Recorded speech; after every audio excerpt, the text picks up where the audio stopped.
నమస్కారం కే న్యూస్ కి స్వాగతం. హెడ్లైన్ చూద్దాం.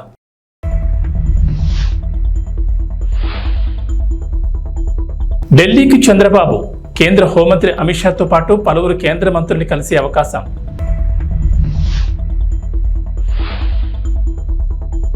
స్థానిక సంస్థల ఎన్నికల్లో బీసీ రిజర్వేషన్ల పెంపు సీఎం రేవంత్ రెడ్డి ఆదేశాలు.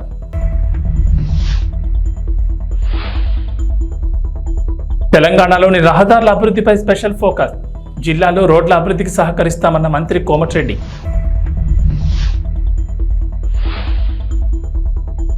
ఏపీ తెలంగాణకు రెడ్ అలర్ట్, పలు జిల్లాల్లో భారీ వర్షాలు. ఆంధ్రప్రదేశ్ ముఖ్యమంత్రి నారా చంద్రబాబు నాయుడు ఇవాళ ఢిల్లీ వెళ్తున్నారు. ఈ పర్యటనలో భాగంగా ఆయన కేంద్ర హోంమంత్రి అమిత్ షాతో పాటు పలువురు కేంద్ర మంత్రులు కలిసే అవకాశం ఉన్నట్లు తెలుస్తోంది. కేంద్ర హోంశాఖ మంత్రి అమిత్ షాను కలిసి ప్రధానంగా విభజన సమస్యలు పరిష్కరించాలని కోరే అవకాశం ఉందని చెబుతున్నారు. అలాగే ఇతర రాజకీయ అంశాలపైన చర్చించే అవకాశం ఉన్నట్లు తెలుస్తోంది. ఇవాళ ఉదయం 11 గంటలకు సచివాలయంలో చంద్రబాబు అధ్యక్షతన కేబినెట్ సమావేశం జరగనుంది. అనంతరం మధ్యాహ్నం 4 గంటలకు ఆయన ఢిల్లీకి వెళ్తారు. రాత్రికి అక్కడే బస చేస్తారు. ఈ నెల 3న చంద్రబాబు ఢిల్లీ వెళ్లి ప్రధాని నరేంద్ర మోడీతో పాటు పలువురు కేంద్ర మంత్రులను కలిశారు. రాష్ట్రానికి సంబంధించిన అంశాలపై చర్చించారు. 2 వారాల వ్యవధిలోనే చంద్రబాబు మరోసారి ఢిల్లీ వెళ్లడం ఆసక్తికరంగా మారింది.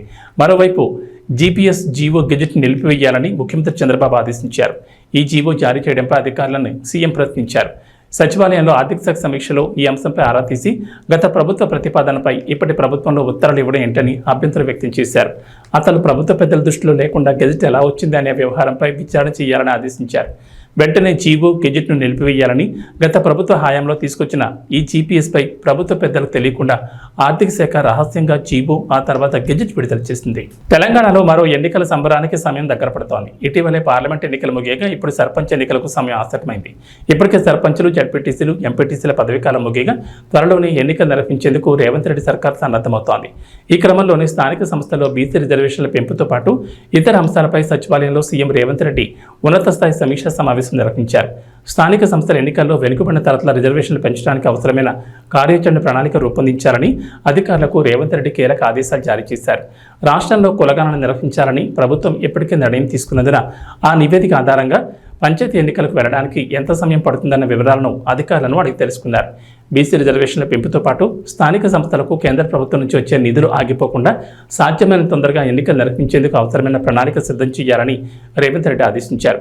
ఉమ్మడి రాష్ట్రం నుంచి తెలంగాణలో జరిగిన పంచాయతీ ఎన్నికల వరకు అనుసరించిన విధానాలు, వివిధ రాష్ట్రాల స్థానిక సంస్థల ఎన్నికల్లో బీసీ రిజర్వేషన్లపై సుప్రీంకోర్టులో దాఖలైన కేసులు, వాటి తీర్పులు, పర్యవసానాలను మాజీ మంత్రి జానారెడ్డి వివరించారు. ఇప్పటి వరకు అనుసరించిన రిజర్వేషన్ల విధానాలపై క్రమపద్ధతిలో నివేదిక రూపొందించాలని అధికారులను రేవంత్ రెడ్డి ఆదేశించారు. ఈ విషయంలో పంచాయతీరాజ్ శాఖ నిపుణులు, మాజీ ఉన్నతాధికారుల సలహాలు తీసుకోవాలని, చట్టపరమైన విషయాలు అడ్వకేట్ జనరల్తో చర్చించాలని సూచించారు. తెలంగాణలోని రహదారుల అభివృద్ధిపై స్పెషల్ ఫోకస్ పెట్టామని రోడ్లు భవనాల శాఖ మంత్రి కోమటిరెడ్డి వెంకటరెడ్డి వెల్లడించారు. ఇప్పటికే హైదరాబాద్ విజయవాడ జాతీయ రహదారిని 4 వరుసల నుంచి 6 వరుసలకు విస్తరించేందుకు నిర్ణయం తీసుకున్నామన్నారు. కేంద్ర అనుమతితో త్వరలోనే టెండర్లు ఆహ్వానించనున్నట్లు చెప్పారు. మహబూబ్నగర్ జిల్లాలో పర్యటించిన మంత్రి కోమటిరెడ్డి జడ్చర్ల నియోజకవర్గంలో 130 కోట్ల వ్యయంతో చేపట్టే నూతన రహదారుల నిర్మాణాలకు సోమవారం శంకుస్థాపన చేశారు. అనంతరం అక్కడ ఏర్పాటు చేసిన సభలో మాట్లాడిన కోమటిరెడ్డి జిల్లా ప్రజలకు గుడ్ న్యూస్ చెప్పారు. జిల్లాలో రోడ్ల అభివృద్ధికి సహకరిస్తామని చెప్పారు. జడ్చర్ల, మహబూబ్నగర్, బత్పూర్ను కలుపుతూ కొత్తగా రింగ్ రోడ్ ప్రాజెక్టును తీసుకొస్తామని వెల్లడించారు. హైదరాబాద్ బెంగళూరు జాతీయ రహదారి విస్తరణపైన కీలక ప్రకటన చేశారు. ఈ రహదారిని 12 వరుసలుగా విస్తరించడానికి కేంద్ర మంత్రి గడ్కరీతో మాట్లాడామని చెప్పారు. త్వరలోనే ఈ పనులను కూడా ప్రారంభించేందుకు ప్రయత్నిస్తున్నట్లు చెప్పారు. 6 గ్యారంటీల అమలు దిశగా తమ ప్రభుత్వం పనిచేస్తుందన్నారు. ఇప్పటికే మహిళలకు ఉచిత బస్సు ప్రయాణ సౌకర్యం కల్పించామని, గ్యాస్పై రాయితీ, ఉచిత విద్యుత్ అమలు చేస్తున్నట్లు వెల్లడించారు. తెలుగు మీడియా సోదరులకు, మీ కెమెరామెన్ కానీ, మీ స్టాఫ్ కానీ కొత్త సంవత్సరం వచ్చిన తర్వాత మొదటిసారి మనం కలవడం జరుగుతుంది. చాలా సంతోషం. మీ అందరూ కూడా శుభాకాంక్షలు తెలియజేసుకుంటూ, తెలంగాణలో కూడా మేము దాదాపు 8 సీట్లు గెలవడమే కాదు, మా ఓటు షేర్ కూడా పెంచుకొని ఒక సుస్థిరమైన పాలన, ప్రజా సంక్షేమమైన పాలన అందిస్తున్నాము. మీ అందరూ కూడా చూస్తున్నారు. ఈరోజు తెలంగాణలో గత 3-4 సంవత్సరాల క్రితం ఫస్ట్ ఆఫ్ ఆల్ 2016లో అనౌన్స్ చేసి 2018 నుంచి రీజనల్ రింగ్ రోడ్ మీద చర్చ జరుగుతుంది తప్ప ముందడుగు పడతలేదు.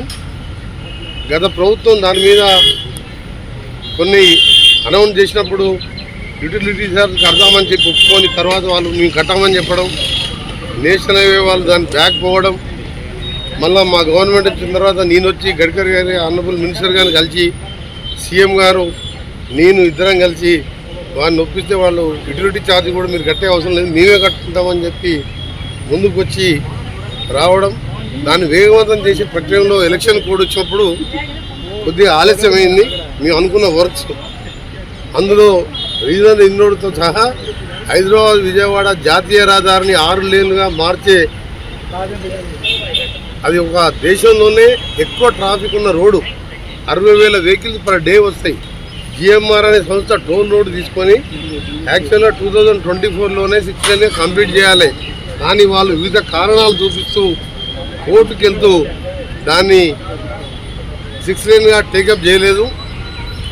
ఎన్నో యాక్సిడెంట్లు అయ్యి ఎంతోమంది చనిపోవడం, ఎంతోమంది హ్యాండిక్యాప్డ్ కావడం జరుగుతుంది.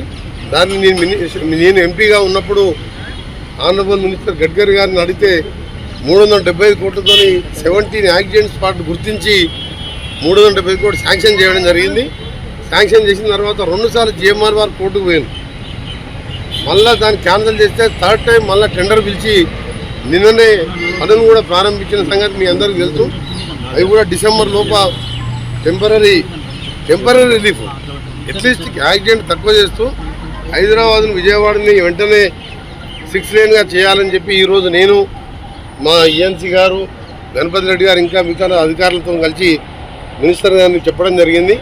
త్వరలోనే దాని మీద మీటింగ్ పెట్టి దాన్ని పరిష్కరిస్తామని చెప్పి వారు హామీ ఇవ్వడం జరిగింది.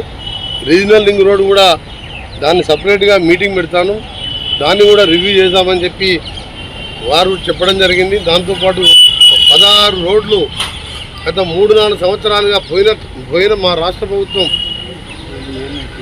పట్టించుకోకపోగా కేంద్ర ప్రభుత్వం మీద వాళ్ళు ఒత్తిడి తీసుకురావడం కానీ వాళ్ళని కలవడంగా చేయకపోతే ఆ రోడ్లు పెండింగ్ ఉన్న ఇంపార్టెంట్ రోడ్స్ లిస్టు 16 లిస్టు మీకు ఇస్తాం. మేము ఆ లిస్టు దాన్ని కూడా కొత్త నేషనల్ హైవేగా మార్చి సక్సెస్ 3వసారి మళ్ళా సర్ఫేస్ ట్రాన్స్పోర్ట్ మినిస్టర్ అయిన వారిని వెంకటేశ్వర స్వామి మూర్తి విగ్రహంతో సన్మానించడం జరిగింది. తెలంగాణ ప్రభుత్వం తరఫున R&B శాఖ తరఫున నేషనల్ హైవే నిధులు ఎక్కువ ఇవ్వాలని, అలాగే వారు కూడా ఆరోగ్యంగా ఉండాలని వారి సహకారం కోరడానికి రావడం జరిగింది. కొన్ని విషయాలు బ్రీఫ్గా అంతమంది ఉన్న ముఖ్యమంత్రి గారు వేరే వాళ్ళు ఇంకా చాలా మంది విచారుతున్నా 20 నిమిషాల పాటు మాట్లాడి కొన్ని ఆదేశాలు కూడా ఇవ్వడం జరిగింది. మొదటి మీటింగ్లోనే 3వసారి ఈశ్వర్ మళ్ళా ట్రాన్స్పోర్ట్ హైవేస్ మినిస్టర్ కావడం తప్పకుండా నాకు నమ్మకం ఉన్నది. వచ్చే 3 సంవత్సరాల్లోనే రీజనల్ రింగ్ రోడ్తో సహా హైదరాబాద్ విజయవాడ జాతీయ రహదారి కూడా మా ముఖ్యమంత్రి గారు నేను ఇద్దరం కేంద్రం మీద ఒత్తిడి తీసుకొచ్చి మా ఎంపీల సహకారంతో పూర్తి చేస్తాం. పాలిటిక్స్ విషయం రేపు 5-6 సంవత్సరాల క్రితం స్టార్ట్ అయ్యి ఇప్పటికీ 40% పనులు మాత్రం పూర్తి అయింది. దాని మీద కూడా మంత్రి గారు వస్తే వారు అక్కడ ఉన్న అధికారులకు ఆదేశాలు ఇచ్చిండ్రు, టర్మినేట్ చేసి కొత్త టెండర్ పిలిచి వెంటనే పూర్తి చేయాలని చెప్పి మంత్రి గారు హామీ ఇవ్వడం కాదు, ఆదేశాలు ఇచ్చినందుకు మా రాష్ట్ర ప్రభుత్వం తరఫున ముఖ్యంగా ఉప్పల్ నుంచి గట్కేసర్ వరంగల్ పోయే రోడ్, అది యాదగిరి గుట్టకు పోయే రోడ్డు, లక్షలాది మంది పోయే రోడ్, అది మంత్రి గారు ఇమ్మడే స్పందించి అధికారులు ఆదేశించినందుకు మా రాష్ట్ర ప్రభుత్వం తరఫున మా ముఖ్యమంత్రి గారి తరఫున నా తరఫున మంత్రి గారికి ధన్యవాదాలు తెలియజేస్తున్నాం.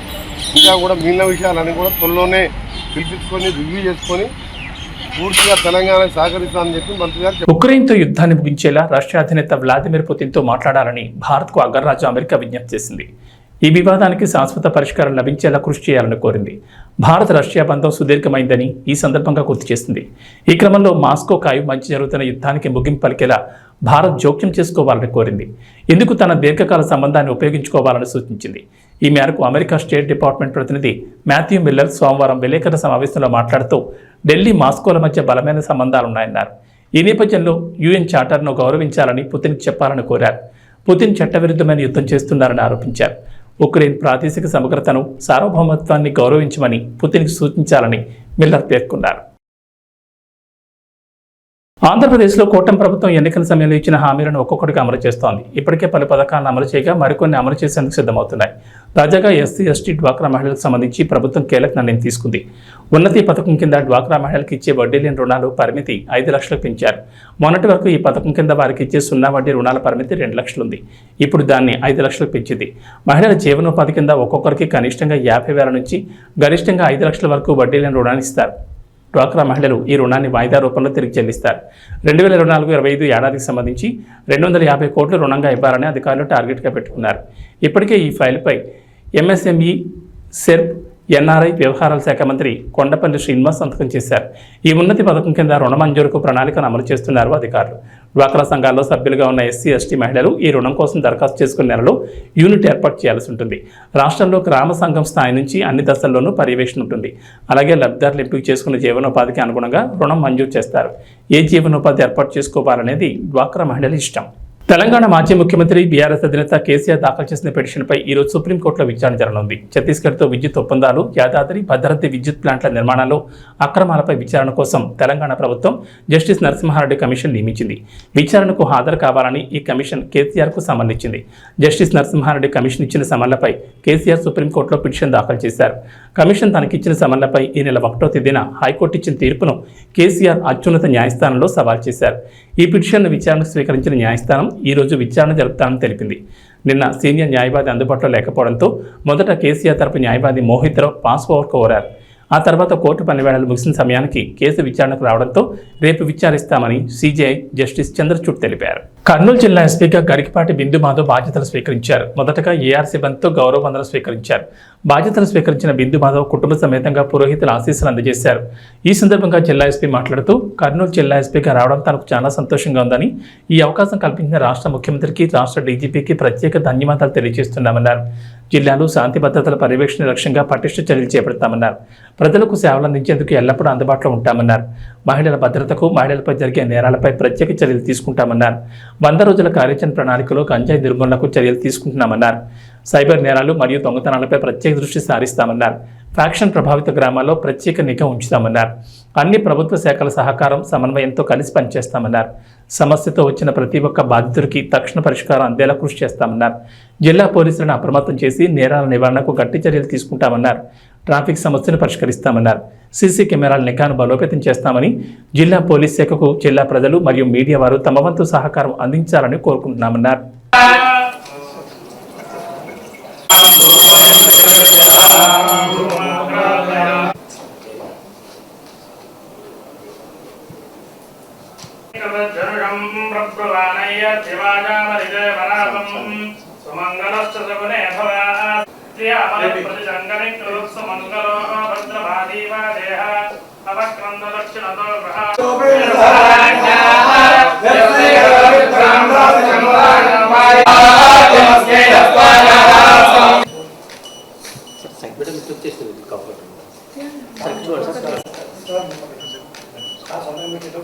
ఓకే సార్,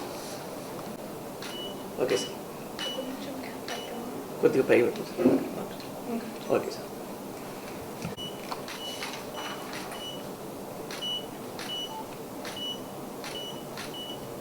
కర్నూలు లాంటి ప్రెస్టీజియస్ డిస్ట్రిక్ట్కి ఎస్పీగా ఛార్జ్ తీసుకున్నందుకు I'm very happy. Honourable CM sir అట్లనే డీజీపీ సార్కి ఈ ఆపర్చునిటీ ఇచ్చినందుకు ఐఎమ్ వెరీ థ్యాంక్ఫుల్. అట్లనే కర్నూలులో జనరల్ ఫోకస్ ఏరియాస్ ఏంటి అనేది అది క్రైమ్ రివ్యూ తర్వాత I will be able to know, దాని మీద మాట్లాడతాను. But generally my aim would be to control crime against women, అట్లనే marginalise sections of the society, అట్లనే మైనారిటీస్, వీళ్ళందరి మీద క్రైమ్ని కంట్రోల్ చేయడం విల్ బి మై ప్రయారిటీ. దీంతోపాటు ఆఫ్ లైట్ సైబర్ క్రైమ్ చాలా ఎక్కువ అవుతుంది. ఈ ఓటీపీ ఫ్రాడ్లు, ఈ లోన్ యాప్స్, ఇట్లాంటి క్రైమ్ కూడా చాలా ఎక్కువ అవుతుంది. సో ఇట్లాంటి వాటి మీద కూడా దృష్టి సారిద్దాం అనుకుంటున్నాం. దాంతోపాటుగా మన స్టేట్లో 100 days action against ganja action plan మీద నడుస్తున్నారు కాబట్టి ఆ గైడ్లైన్స్ కూడా ఫాలో అయ్యి ఆ విధమైన చర్యలు కూడా తీసుకుంటాము. అట్లనే ఇక్కడెక్కడైనా రెమినెంట్స్ ఆఫ్ ఫ్యాక్షనిజం ఉన్నా కానీ దాన్ని కూడా కంట్రోల్ చేసేలాగా యాక్షన్ తీసుకుంటాము. దీంతో పాటుగా అన్ని శాఖల్ని కలుపుకుంటూ పోయి రెవెన్యూ అయితేనేమి, ఫారెస్ట్ కానీ, అన్ని శాఖల్ని కలుపుకుంటూ పోయి సమన్వయంతో చక్కగా ముందుకెళ్ళాలనుకుంటున్నాం. దీనిలో మీ సహకారం కూడా చాలా అవసరం మాకు. అన్ని చోట్ల పోలీసు వెళ్ళలేని చోట కూడా మీరు వెళ్తున్నారు. ఈ మధ్యన మీకు ఇన్ఫర్మేషన్ కొన్నిసార్లు చాలా తొందరగా వస్తుంది. సో మీరందరూ సహకరిస్తే మా వర్క్ ఇంకా ఎఫెక్టివ్ అవుతుంది. So we seek your cooperation also. అట్లనే పబ్లిక్కి నేను చెప్పదలుచుకున్నది, వీఆర్ ఆల్వేస్ యాక్సెసిబుల్ 24/7. ఏదైతే హాస్పిటల్కి పోలీస్ స్టేషన్కి ఇమేజ్ ఉందో, ఏ రోజున మూతపడదు, ఏ నిమిషంలోనూ తలుపులు వేసేయరు అని మేము అదే యాటిట్యూడ్తో పనిచేద్దాం అనుకుంటున్నాము. So we are always there. You can always approach us. We will immediately redress whatever grievance you have. Thank you. ఉమ్మడి కూటమి అధికారంలోకి రావాలనే ఆశయంతో ప్రకాశం జిల్లా పెద్ద దోర్నాల దిగువ శ్రీశైలం నుంచి తిరుమల దేవస్థానం వరకు పాదయాత్ర చేస్తున్నామని జనసేన పార్టీ నాయకులు దాసరి వెంకటేష్ యాదవ్, పి రమేష్ యాదవ్ అన్నారు. పాదయాత్ర చేస్తున్న ఈ నేపథ్యంలో కడప జిల్లా పోరుమామిడి వరకు చేరుకున్నారు. విషయం తెలుసుకున్న పోరుమామిడి జనసేన పార్టీ నాయకులు సేలంశెట్టి లక్ష్మయ్య, నగిరి రమణయ్య, గాలి రామకృష్ణ, ఆర్ రామ్మోహన్, గాలి కాశయ్య, రాళ్లపల్లి ప్రసాద్, బండి మోహన్లు పాదయాత్ర చేస్తున్న జనసేన పార్టీ నాయకులను పార్టీ కార్యాలయంలోకి ఆహ్వానించి పూలమాలలు వేసి సంఘీభావం తెలిపారు. ఈ సందర్భంగా పోరుమామిడి మండలానికి చెందిన సేలంశెట్టి లక్ష్మి మాట్లాడుతూ ఉమ్మడి కూటమి ప్రభుత్వం అధికారంలోకి రావాలని ప్రకాశం జిల్లా దోర్నాల నుంచి తిరుమల దేవస్థానం వరకు చేస్తున్న పాదయాత్రకు సంఘీభావం తెలుపుతున్నామని జనసేన పార్టీ తరఫున అభినందనలు తెలిపారు. ప్రకాశం జిల్లా దోర్నాల జనసేన పార్టీ నాయకులు దాసరి వెంకటేష్ మాట్లాడుతూ కూటమి ప్రభుత్వం అధికారంలోకి రావాలనే ఆశయంతో ప్రకాశం జిల్లా దిగువ శ్రీశైలం నుంచి తిరుమల దేవస్థానం వరకు పాదయాత్ర చేపట్టి దర్శనం చేసుకుని రావాలనే సంకల్పంతో ఈ పాదయాత్ర చేపడుతున్నామని వారు అన్నారు. అందరికీ నమస్కారం. సోదరా, మీరు ప్రకాశం జిల్లా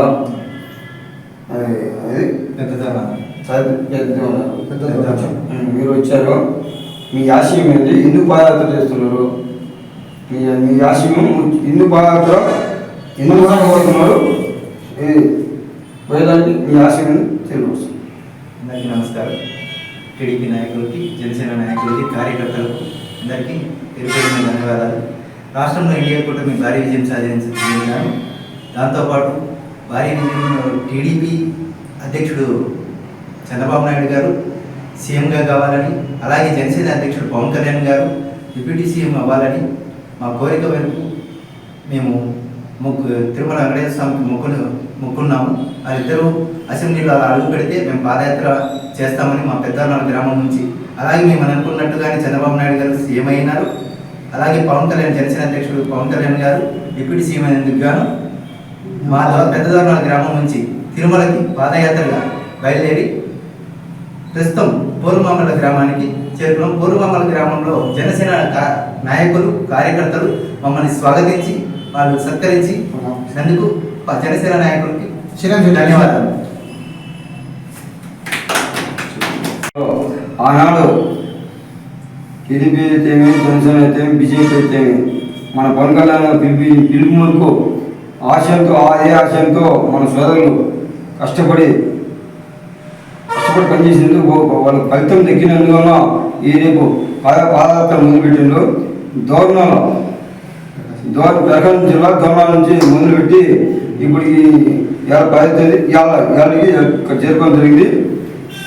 వాళ్ళ ఆశయం నెరవేరినందుకు మేము కూడా వాళ్ళకు మనస్ఫూర్తిగా ధన్యవాదాలు చెప్తున్నాం. ఆ ఏడుకొండ స్వామి ఉండడు అనేది ఇది ఒక నిదర్శనం. కానీ ఆ ఏడుకొండ వాడు ఏదైతే ముక్కున్నామో అన్నీ నిలబడతాయని అందరికీ తెలుసు. మేము కూడా గతంలో పాదయాత్ర చేసాం. మేము కూడా త్వరలో పోవాలా. అది ఎప్పుడు పోవాలో ఆయనే పిలిపించుకుంటూ పోగలుగుతాము. ఈ కూటమిలో పవన్ కళ్యాణ్ ఏదైతే ఓటు శివుడు అనే భాగంలో ఏదైతే చెప్పాడో ఆనాడు ఆ ఆశయం నెరవేరింది. కాబట్టి జనసేన ఎక్కడైతే అభ్యర్థులు పెట్టిందో వాళ్ళకు అందరూ సహకరించి గెలిచినందుకు, అట్లనే సన్మానాలు ఎక్కడైతే మొత్తం కూటమి అభ్యర్థులు ప్రతి చోట బీజేపీ అయితే, జనసేన అయితే కూటమిలో భాగంగా గెలిచినందుకు సందర్భంగా ఆనాడు ఏడుకొండ స్వామిని ముక్కునేది. కాబట్టి వాళ్ళు ముక్కు నెరవేర్చినందుకు ఆ ఏడుకొండ స్వామి గారికి పాదయాత్ర అంటే ఆశయమాశ కాదు. దోర్నాలు అంటే ప్రకాశం జిల్లా దోర్నాలు ఉమ్మడి కూడా 300 కిలోమీటర్లు పాదయాత్ర చేసిన మన సోదరులకు మనస్ఫూర్తిగా జనసేన తరఫున, మా నాయకుడు పవన్ కళ్యాణ్ తరఫున వాళ్ళు కూటమిలో భాగంగా వీళ్ళకు మంచి జరగాలని, ప్రజలకు మంచిదో కానీ ఏడుకున్న వారిని మేము మా నాయకుల తరఫున మేము తెలిసి ఉంచి నమ్ముకుంటున్నాం. కూటమిలో భాగంగా ప్రతి ఒక్కరికి న్యాయం జరిగే విధంగా ఉండాలని మన సోదరులు కూడా అజ్ఞా ఏడుకొండ స్వామి ఎలగలో ఉంటారని నేను మనస్ఫూర్తి కోరుకుంటే జై జనసేన, జై Janasena. Icon star Allu Arjun much awaited movie Pushpa 2 the rule Sukumar దర్శకత్వం వహిస్తున్న ఈ చిత్రంలో రష్మిక మందన హీరోయిన్ గా నటిస్తోంది. ఫహాద్ ఫాజిల్, రావు రమేష్, సునీల్, అనసూయ వంటి నటీనటులు ఈ చిత్రంలో కీలక పాత్రలో పోషిస్తున్నారు. దేవిశ్రీ ప్రసాద్ మ్యూజిక్ అందిస్తున్న ఈ చిత్రం డిసెంబర్ 6న గ్రాండ్ గా రిలీజ్ కానుంది. అయితే ఆగస్టు 15న సినిమా రిలీజ్ చేస్తామని మూవీ టీం ప్రకటించినప్పటికీ షూటింగ్ భారీగా బ్యాలెన్స్ ఉండడంతో వాయిదా వేయక తప్పలేదు. అయితే తాజాగా ఈ సినిమా షూటింగ్ పై కొంత రూమర్స్ వినిపిస్తున్నాయి. అవేంటంటే పుష్ప 2కి ఇంకా 30 రోజుల పైగా షూటింగ్ బ్యాలెన్స్ ఉన్నట్లు టాక్. ప్రస్తుతానికైతే షూటింగ్ బ్రేక్ ఇచ్చింది మూవీ టీం. దీంతో అల్లు అర్జున్ తన ఫ్యామిలీతో కలిసి 2-3 వారాల వెకేషన్ కూడా వెళ్ళొచ్చారు. ఈ సందర్భంగా బన్నీ లుక్ చూసి ఫ్యాన్స్ కూడా అవాక్కయ్యారు. ఎందుకంటే పుష్ప 2లో బన్నీ గడ్డంతో కనిపించాల్సి ఉంది. దీనికోసమే 2 ఏళ్లుగా గడ్డం లుక్ను అలా మెయింటైన్ చేస్తూ వచ్చారు. కానీ రీసెంట్గా కనిపించిన లుక్లో గడ్డం తీసేశారు అల్లు అర్జున్. దీంతో పుష్ప 2 షూటింగ్ ఇప్పుడిప్పుడే మొదలయ్యే అవకాశం లేదని ఫ్యాన్స్ ఫిక్స్ అయిపోయారు. మరి ఇది ఎప్పుడు మొదలవుతుందో, 30 రోజుల షూటింగ్ ఎప్పుడు పూర్తవుతుందో చూడాలి. టీమిండియా మాజీ క్రికెటర్లు యువరాజ్ సింగ్, హర్భజన్ సింగ్, సురేష్ రైనాలు చిక్కుల్లో పడ్డారు. World championship of legends 2024 title సాధించిన తర్వాత జరుపుకున్న సెలబ్రేషన్స్ వివాదాస్పదంగా మారాయి. దీంతో సోషల్ మీడియాలో వీరిపై విమర్శలు వ్యక్తమవుతున్నాయి. దేశం మొత్తం హీరోలుగా భావించే మీరు దివ్యాంగులను అవమానపరిచేలా వ్యవహరించడం కరెక్టేనా అనే ప్రశ్నలు తలెత్తున్నాయి. ఇటీవల జరిగిన వరల్డ్ ఛాంపియన్షిప్ ఆఫ్ లెజెండ్స్ 2024 ఫైనల్లో యువరాజ్ సింగ్ సారథ్యంలో ఇండియా ఛాంపియన్స్ జట్టు పాకిస్తాన్ ఛాంపియన్స్ జట్టును ఓడించింది. ఈ విజయం దక్కడంపై టీమిండియా మాజీ ప్లేయర్లు సంతోషం వ్యక్తం చేశారు. తమదైన శైలిలో సంబరాలు జరుపుకున్నారు. సంబరాల్లో భాగంగా యువరాజ్ సింగ్, హర్భజన్ సింగ్, సురేష్ రైనాలు బాలీవుడ్ చిత్రం బ్యాడ్ న్యూస్లోని తౌబా తౌబా హుక్ స్టెప్ను ఇమిటేట్ చేస్తూ వీడియో చేశారు. ఇందులో వారు నడుం పట్టుకుని కుంటుకుంటూ నడుస్తూ యాక్ట్ చేశారు. ఈ వీడియోను సోషల్ మీడియాలో పంచుకున్న ఈ ప్లేయర్లు 15 రోజుల లెజెండ్స్ క్రికెట్ తర్వాత మా శరీరాలు కూడా తౌబా తౌబా అయ్యాయి, నొప్పులు ఎక్కువైపోయాయి, ఇది మా ప్రస్తుత పరిస్థితి తెలిపే తౌబా తౌబా అంటూ రాసుకొచ్చారు. ఈ వీడియోను బ్యాడ్ న్యూస్ చిత్రంలోని నటులు విక్కీ కౌశల్, కరణ్కు ట్యాగ్ చేశారు. ఇక్కడే అసలు వివాదం మొదలైంది. ఇక వాతావరణ విషయానికి వస్తే తెలంగాణకు హైదరాబాద్ వాతావరణ కేంద్ర అధికారులు రెయిన్ అలర్ట్ జారీ చేశారు. ప్రస్తుతం రాష్ట్రంపై నైరుతి రుతుపవనాలు చురుగ్గా కదులుతున్నట్లు వెల్లడించారు. రుతుపవనాలతో పాటు ద్రోణి ప్రభావంతో రాష్ట్రంలో నేటి నుంచి రానున్న 3 రోజుల పాటు వర్షాలు కురుస్తాయని చెప్పారు. వాయువ్య బంగాళాఖాతంలో 19న అల్పపీడనం ఏర్పడే అవకాశం ఉన్నట్లు అధికారులు అంచనా వేశారు. కొన్ని జిల్లాల్లో అతి భారీ వర్షాలు, మరికొన్ని జిల్లాల్లో భారీ వర్షాలు కురుస్తాయని చెప్పారు. ములుగు, భద్రాద్రి కొత్తగూడెం, వరంగల్, మహబూబాబాద్, హనుమకొండ, మంచిర్యాల, జయశంకర్, భూపాలపల్లి జిల్లాలో ఇవాళ భారీ వర్షాలకు ఛాన్స్ ఉందన్నారు. ఈ మేరకు ఆయా జిల్లాలకు ఎల్లో అలర్ట్ జారీ చేశారు. ఆంధ్రప్రదేశ్లో వర్షాలు కొనసాగుతున్నాయి. బంగాళాఖాతంలో అల్పపీడన ప్రభావంతో రాష్ట్ర వ్యాప్తంగా ఎడతెరిపి లేకుండా వర్షాలు పడుతున్నాయి. గత 2 రోజులుగా ముసురు వాతావరణం కనిపిస్తోంది. ఈ నెల 19న మధ్యమ మధ్య వాయువ్య బంగాళాఖాతంలో మరో అల్పపీడనం ఏర్పడే అవకాశం ఉందని అంచనా వేస్తున్నారు. ఈ ప్రభావంతో రాబోయే 5 రోజుల్లో రాష్ట్రంలో విస్తారంగా వర్షాలు కురుస్తాయని వాతావరణ శాఖ అంచనా వేస్తోంది. మంగళవారం రాష్ట్ర వ్యాప్తంగా తేలికపాటి నుంచి ఓ మోస్తరు వర్షాలు, బుధవారం కోస్తా జిల్లాలో భారీ వర్షాలకు అవకాశం ఉందంటున్నారు. గురు, శుక్రవారాల్లో కోస్తా జిల్లాలో భారీ నుంచి అతి భారీ వర్షాలు పడతాయని, సముద్రం అలజడిగా ఉంటుందని, అందుకే మత్స్యకారులు వేటకు వెళ్లొద్దని వాతావరణ శాఖ అధికారులు సూచించారు. ఏబీ బులెటిన్ విశేషాలు.